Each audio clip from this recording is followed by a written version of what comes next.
Hey buddies, welcome to AmassGames. My name is Simon and I'm going to set up, play and review the game Mille Fiori. This is designed by Reiner, Knizia, published by Schmidt, Spiele, and it's a game for 2 to 4 players. It says it takes 60 to 90 minutes, but no, every game I've ever played of this has only ever taken 30 minutes, so it's much shorter than you anticipate, very much like the game Sunrise Lane, which is also designed by him and published by Horrible Guild.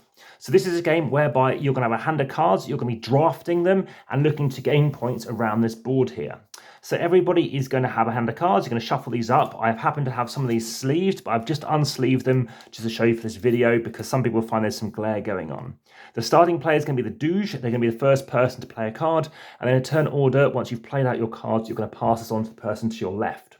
So this is a game, like I said, set in Italy. We have pigeons, we have various things going over here. We've got workshops. We happen to have over here what's known as the residences. Over here we've got the townspeople, we've got the harbour, and we've got the trade. Everybody is going to take some glass tokens. They're going to look like this.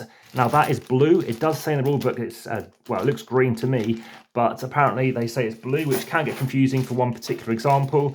And everybody is going to take everything out of their bag, apart from 3 of these. The game will end once someone has run out of all their tokens.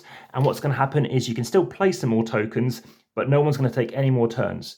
This piece here, you're going to put down the bottom left here, and you're going to put your starting pawn, your victory point marker, top left. Now I have zoomed out, you cannot see this in 4K unfortunately, just because it takes up quite a bit of space. It's quite a loud board, but as you can see, everything will be explained. So make us some space, I'll put this off to one side, and I'll show you how the game is going to work.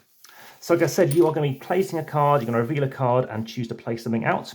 Now regarding the amount of players that you're playing with, you're going to have a number of cards visible as a market display. So if you're playing as a 3, you're going to have 4 cards visible, which the name of space will do that now. But if you're playing this as a 2 or a 4, you will have only 9 cards out. In fact, more, you'll have 9 cards out. So in this particular game, you're playing until you've run out of glass pieces, which could occur sooner with one person than somebody else. And I can pick to play one of these things. Let's show you how they work. Do I want to play this card? Well, if I place this here, I'll place this on a matching space. As it says on the icon down the bottom here, I get myself 1 point. So I'll get myself 1 point straight away, and then it's somebody else's turn to reveal a card and play a card. So everyone's going to simultaneously pick a card, and then when we're ready, the first player, the Doge player, is revealing this. The next player reveals whatever they have, and they're going to place out a token. But let's just say it's back to my turn, and let's say I play out another similar card to this, which happens to be next to it. I get myself my future turn 2. Why 2? Because there's now 2 connected, so I'll get myself, what about 1 with the prior turn, 2 more points. I've got it placed over here. If and when I've placed out all 4 different things, I get myself 20 points. If that's taken, I get 15, 10, 5, etc. And of course, you're taking an extra token from your supply to cover it, which means you're depleting your stuff quicker, which I think is generally a good thing because it means you're ending the game quicker and you've probably taken some advantage from it. So that's something you can do, place over here. Now the advantage of continuing to play around here is it's going to start snowballing your score as long as you are connecting up to your grid. If you happen to go here, this is a gun, you must have the matching symbol for it. You must have this symbol. You're getting 2 points for everything that's covered up that it's connected to. So you can get 2, 4, 6 points for going here. Again, if the very first time was here, let's say you get 2 points, that would get you 2 points. That would get you 4 points, that would get you 2 points, that would get you 3 points. Sorry, that would get you 2 points, 1, 2. So that is this area. Next over here we have got, I like to call it the guilds, to be honest. And what this means, the residences, if you happen to go here, you get yourself points equal to whatever it is. So again, if you go here first and someone else reveals, they're going to go here. But if imagine it comes back to your turn, again, we've drafted cards, I'll show you how that works in a second. Then I could go here on a future turn if no one else had gone here before me. I'm now going to get 6 points, not 4 points, I get 6 because no one else went there. But let's just chuck out red player, and let's say that red happened to reveal this on the same turn I went here. Then they would have got themselves 4 points, and then let's say that I reveal and place this. I only get myself 3 points, not 6 or anything like that, because it's not contiguous. If somebody else does not go here when it turns to reveal, and we go in turn order, and I go here, I get myself 5 points. That's what's going on there. Now the advantage, a bit like over here with multiple points, is you can, once you've got 3 out, you can then take a card from the market display. And all you can ever pick from is here, but as the game goes on, I'll show you how that works, you're going to have more cards to pick from typically. So then you can bring out an extra card. So we've now seen this. Let's say on a prior turn, I happen to have this out. I could get this out. Again, there's nothing surrounding it, which is also flame, so I'd have to go over here for 1 point. But I could maybe bring out this card, and I'll show you how that works in a bit. So that's that zone. Next, we have this area, the townsfolk. And what this means is you're going to play a card matching what it is. So let's say I play out this card. I can either play on anywhere here, which is green, so I get myself 1 point or 1 point. But here, if it matches exactly what it is, you get a bonus, you get 2 points. Now on a future turn, maybe I've played the shell, I get myself maybe 1 point or 2 points. Again, if it happens to be a shell, I get 2 points. And then I can either, let's say when I've got a lobster or another green card, go here or here. But if I go here, I get 3 points. You get 1 point for the bottom level, 3 points for the next level, and 6 points for the top level. However, again, you get double if you get exactly what the symbol is. And in this instance, let's say I've got 3 different things out. I've now got myself 20 points as well if I'm the first to do it. This is identical. Now, the way this is going to work is as and when you complete this pyramid. So let's just chuck out some other things too. We've got, let's say, red had gone here at some point. Again, you can only go above once you've filled in the bits below. Let's say red has completed this. They get themselves 6 points because they've got it as and when they've got the right cards to do so. And then what's going to happen is everybody else is going to get points further down the pyramid. So purple is going to get 3, 4, 5 points, and red is going to get 3, 1. So they're going to get 4 points. They also get a bonus because they completed the pyramid. So this bit here, or you could do it here or here, but they're all available. You're going to draw an extra card and take an extra turn, basically, placing out another token matching your colour. So that is the townsfolk. Again, this is identical, 20 points up for grabs for each of these things you happen to complete. Again, this one you might say is harder to complete, but it's in the centre. So do you want to go there early or not? Let's now talk about this zone over here. So where this is going to work is you are going to place out a token. So you place out your glass tile, you'll get yourself 1 point. Why is it 1 point? Because there's one of them. If, let's say, red happens to go here, anywhere, it doesn't matter. Now, red is going to score 2 points. Why? Because there's 2 of them times one of their tiles. So that's worth 2 points. Purple will also score, and that is noted because there's a double symbol going on here. So now purple will also get themselves 2 points. Again, red would have been scoring as well. Let's say on a future turn, purple goes here as well, anywhere they want. Let's say they go here, again, with a matching symbol, a swan, let's say. So if it matches, it has to match, then they're going to get, there's 3 of them, and they have 2 of them. So it's 6 points for purple, and red will get 3 points.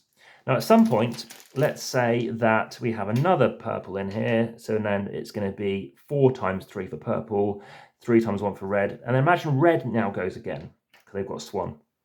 Red will score 5 times 2, which means they're going to get themselves 10 points, but purple is going to get more points. They're going to get 15 points. Now, because you've given more points to an opponent, you've done a good deal. What this means is you now get to draw an extra card. So you can draw, let's say, this card and play this out. Now, the advantage of playing one of these out is you've now got more things along here. If you complete all 4 different things, again, you can go wherever you like, then you're going to get yourself 20 points if you do it first. Now, these are kind of interlinked because as and when you're playing out the final type of card, which happens to look like this, the dark blue as opposed to the lighter blue, you're placing a token on here any way you like, but let's say here, I'll show you why in a second. You'll move your boat forward equal to the amount in the middle, so move 3, 1, 2, 3. You'll get yourself, in this case, 1 point, and you've placed out a ship. Now, when the ship row is completed, the ship sails with any goods in that row. So let's say purple did all this. Then you're now going to get yourself 1 point if there's 1 different item in here, but you're going to get 3 points if there's 2. So we've got 2 different things. So we're going to have this ship's going to get 3 points, that's going to get 3 points, that's going to get 3 points.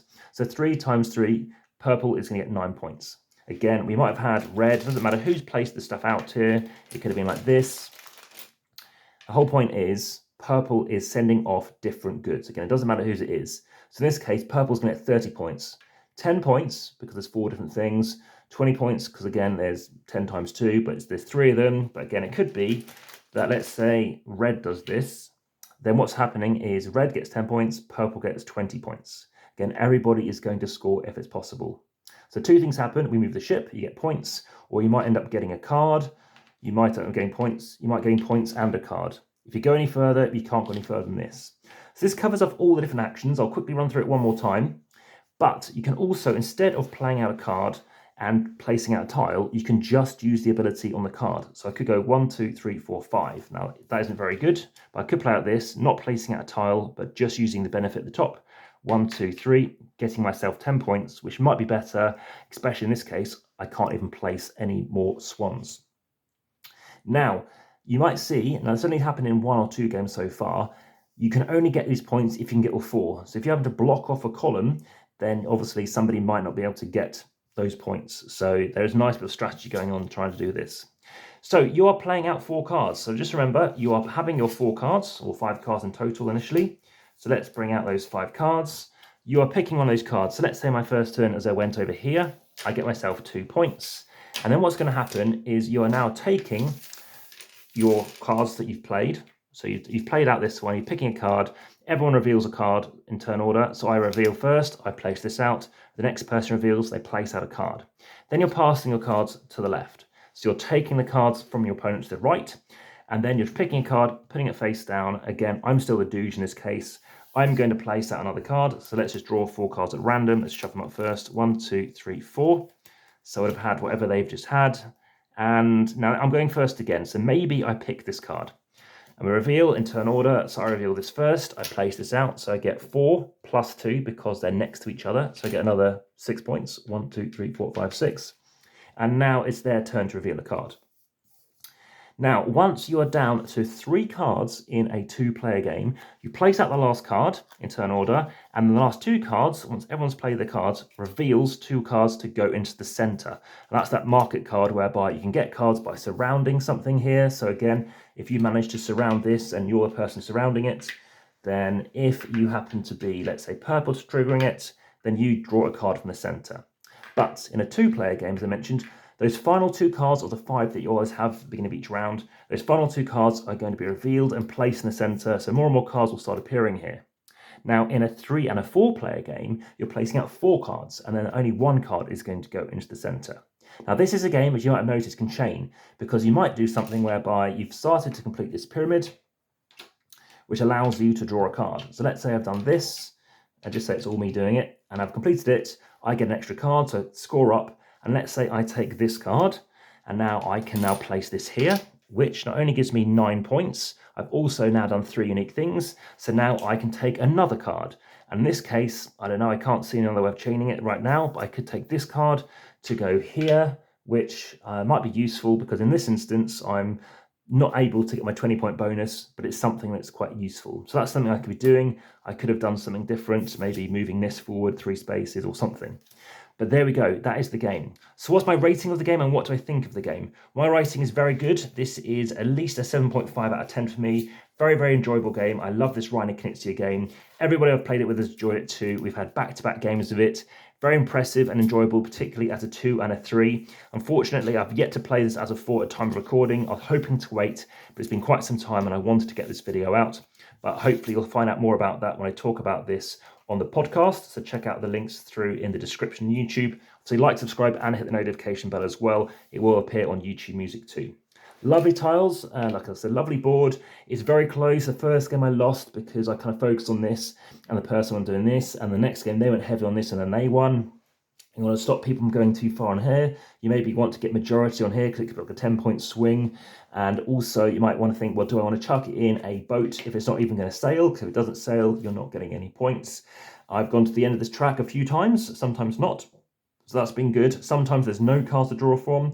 And remember that final turn whereby, let's say you've placed out a token triggering the final turn. Again, you will place that turn and again, it'll be triggering the end. However, so you haven't finished your hand of cards. However, if you then happen to trigger, let's say, I can't see an example here, but let's say I did this, any extra tiles I'm taking will come from my bag. And that's a good thing because you can always take from your bag when you're doing bonuses. And the benefit of that is you might end up still doing chaining. And I have run out of my entire bag more than once, sometimes even needing to draw an extra tile, and I didn't even have one. Now the scoring, huge scores, 200 plus points, which is interesting because you go around this twice. Again, lots of people do it, and yet there's nothing to indicate that actually you've got more than 200 points. You just need to remember it. Super fast game, like I said, under 30 minutes to play. Very enjoyable, nice pieces. I like placing them out. Again, you're vying on where you're helping each other because I might go here to get myself 6 points and then somebody else might jump in to not only get 6 points and a free turn, which could help them elsewhere, like going here, let's say, but at least I am getting myself 3, 6, 7, 8, 9 points in total down here. So there's points going on and maybe it gave me 20 points as well. So it's a lovely game. Check out my Reiner Knizia playlist, check out my AmassGames playlist, and also check out my Schmidt Spiele playlist as well. So highly enjoyable, rating 7.5 plus, I think close to an 8. Like I said, highly enjoyable. I love this kind of ship as well. I do like games like a Knizia, again, you can check on the channel, whereby you have a ship and it's moving along. Also check my tea garden video with ships moving along the river too. And I do have some other games I'm bringing to the channel too, whereby you have a ship moving along. So hopefully you'll find that of interest. Again, are there any other games you like whereby your ships do move along a river? Other games include Legacy of You, which you can find on the channel as well. So these were sleeved up. Again, I think these are quite nice. These are standard mini Euro cards of 45 by 68, although these are 44mm sleeves, and actually they're quite effective. I think they're bending slightly, but they're quite effective too. Again, each round, once you've played out those 3 or 4 cards, depending on player count, you're moving this on, and then somebody else is going first, which means they might have the advantage of maybe triggering something here, maybe to block someone. Maybe they might be trying to complete, a section whereby they're getting a free card. And it's all about getting free cards, all about chaining to try and win the game. From my personal experience, I did lose the first 5 games of this. Then I got 2 or 3 games in a win, and then I lost the next game as a 2. But yeah, please do check this one out. Very enjoyable, and I look forward to bringing you more videos very soon, daily at time of recording. But Instagram, TikTok, X, Threads, etc. You can also find more stuff on there as well. That has been Mille Fiori. Check out the images as well. It's been very beautiful to photograph. But for now, thank you very much for watching. Enjoy the game of Mille Fiori. Again, I've played all player colours. It makes no difference. And there we are. Some luck, obviously, with what cards you might draw, but just play with what you have and have fun. But for now, back to the table.